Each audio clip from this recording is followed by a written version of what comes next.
এই কথাটা আসলে বাস্তব।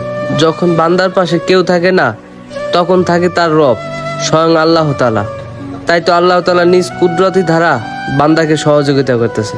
দেখুন, এটা ফেনীর আশপাশের একটা অঞ্চলের দৃশ্য। আল্লাহ তাআলা স্বয়ং বান্দাকে সহযোগিতা করতেছে এই বন্যায়। নিমক আমরা যতই নিমক করুক না কেন, আমাদের আল্লাহ তাআলা যদি থাকে আমাদের পাশে, তাহলে আশা করি কোনো খারামি আমাদেরকে কিচ্ছু করতে পারবে না ইনশাআল্লাহ। তার নমুনা স্বরূপ এই দৃশ্য।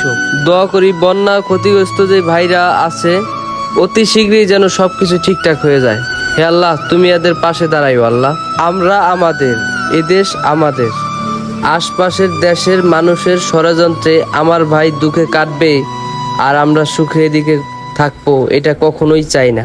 তো সবাই কম বেশি দিয়ে তাদের পাশে দাঁড়াবো ইনশাআল্লাহ। সবাই যে ওই জায়গায় যাইতে হবে এরকম কোনো কথা না।